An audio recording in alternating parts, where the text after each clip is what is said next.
It is the final day of October. Good morning and welcome to THG News Today with Mervyn Hanley. It is Tuesday, October 31st. Of course, the news is brought to you with the kind of compliments of Colin Sons on St. Martin. Let me say a special good morning to the management and staff of Colin Sons, both on the Ponfill and your other location there in Colby. Thank you so much for your support here at THG Network. So let's hear from our proud sponsor, Colin Sons, and we will be right back.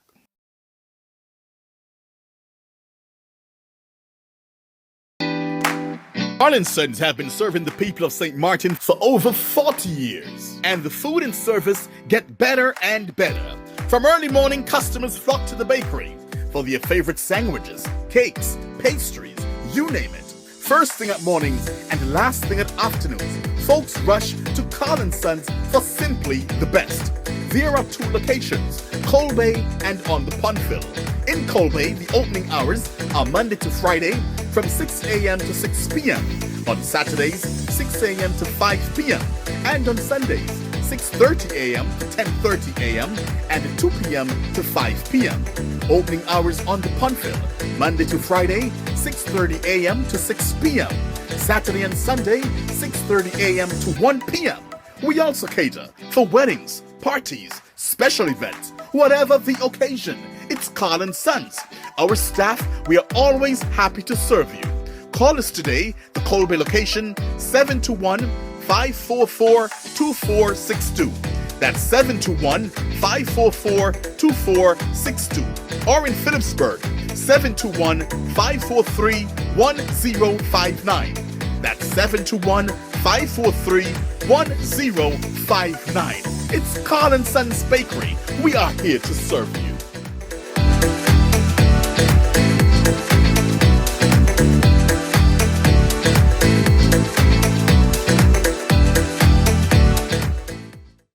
Why did we miss the vote then?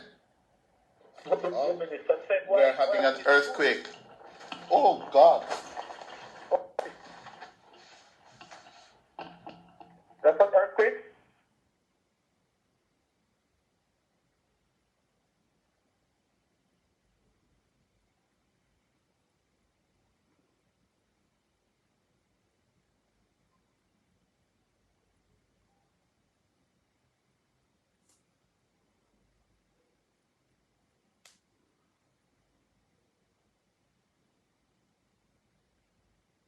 Are we still on?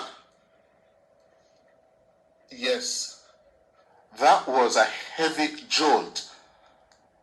That was a 5.6 magnitude earthquake which rocked Jamaica. A calm Prime Minister, Honorable Andrew Holness, addressed his citizens there. The Prime Minister said no death has been reported, with minor damage being experienced following yesterday's quake. Holness said all the necessary protocols have been activated. His immediate appeal after the quake to Jamaicans to remain calm and safe. Here is the Honorable Prime Minister yesterday outside the Prime Minister's office. Jamaica has just experienced an earthquake. The preliminary measurement of the earthquake is that it's approximately 5.6 in magnitude, centered somewhere in Buff Bay in Portland. The damage assessment so far is that damage has been minor, but nevertheless, we are taking all precautions. All the necessary protocols have been activated. Here at the office of the Prime Minister, the NWA will be doing an assessment to ensure that the building is safe for Cabinet to resume.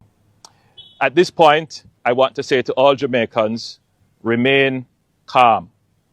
It is likely that after the initial shock, there are usually aftershocks. So you want to be in a safe place. That safe place may be outside until you have conducted an assessment of the building and you have determined that it is safe to re-enter the building.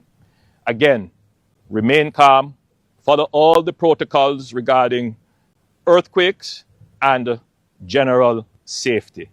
All our protocols have been activated, and generally what we have seen is that the damage that has been assessed is not significant, but nevertheless, we are taking all precautions. Just to be clear, we have experienced some break in electricity and communications, but the report so far is that most have been restored. Our airports are open, and we have not received any reports of death. And so we give God thanks for sparing us the worst. Also yesterday, the Kingston Public Hospital was experiencing a number of persons suffering from panic and asthma attacks arising from yesterday's earthquake. Other emergency cases also showed up. The hospital's accident and emergency department, they were overwhelmed and saw doctors treating patients on the outside. That was yesterday in Jamaica, a shocking 5.6 magnitude earthquake. Of course, there were no tsunami warnings, so that was a great thing for the Caribbean and especially for Jamaica. Now we move on to news out of Antigua and Barbuda. Antigua in this case. A businessman is now in hospital, reportedly in a stable condition, after being stabbed by one of his employees. The frightening sequence of events started sometime after 10 Sunday night and continued well past after 4 Monday morning, during which time the businessman's wife and daughter were held at knife point as police patiently negotiated with the assailant. Wow. According to local media reports, the businessman was visited at his home in La Pasture by his employee. An ensuing conversation reportedly escalated into an altercation, during which the employee stabbed his employer. He was rushed to the hospital, but the ordeal was far from over. The attacker then held the businessman's wife and daughter at knife point, triggering an hours-long effort by the police to negotiate their release. The assailant eventually budged and released the daughter, then her mother, before surrendering to law enforcers. Neither of the females were injured. The attacker has been questioned and may also undergo a psychiatric evaluation. Sounds like a movie there, right? Sounds like something you watch on Netflix or somewhere. Now to the U.S. Virgin Islands, St. Croix. After many calls from lawmakers, Governor Albert Bryan on Monday afternoon declared a local state of emergency for the island of St. Croix, weeks after high levels of lead and copper were discovered in WAPA-supplied water in several communities. The declaration follows comments made by the governor previously that a local state of emergency declaration would not provide additional benefits.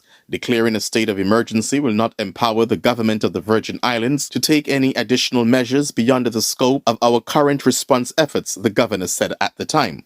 An estimated 3,800 homes across St. Croix continue to receive water containing elevated levels of heavy metals. That's according to the governor, who indicated that declaring a local state of emergency is the first step toward applying for a national declaration of emergency by President Joe Biden.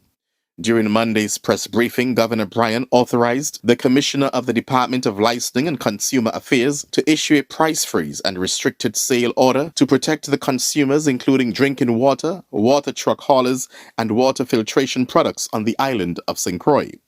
The Water and Power Authority has also received directives from the governor. I'm also calling on WAPA to take immediate action to expedite any and all actions to improve the corrosion that is contributing to the presence of brown water, lead, and copper in our drinking water, said the governor. WAPA must also implement a sustainable flushing protocol to reduce any possible accumulation of lead or copper. The authority is already in receipt of a $30 million grant to assess homes across the territory for presence of heavy metal contamination. Calling it a massive undertaking beyond the capabilities of WAPA, Governor Bryan added. I will be making available another $36 million of funding to begin the expedited process of replacement of WAPA service lines to the areas that have tested above EPA safe drinking water standards. We will get through this, is his promise to residents. Okay. But the governor was warned about this. He was told about this over a month ago. And now he's acting. He's waiting until the last minute to act. Don't be surprised if there are lawsuits to this government over this water contamination. And there's a story from Tortola, which I am not going to get into this story because it was just a short press release that police are asking for assistance from the general public because they found packages of cocaine floating on water there in Road Town there on Tortola. Some drug man right now is really upset that their packages have been found floating in the water. That's our news for today, everyone. Do join me again tomorrow morning at 6 o'clock for a similar presentation. We begin a brand new month, the 1st of November. It will be a November to remember, a November to remember. My name is Mervyn Hanley, right here at THG News Today, THG Network. Have a good day.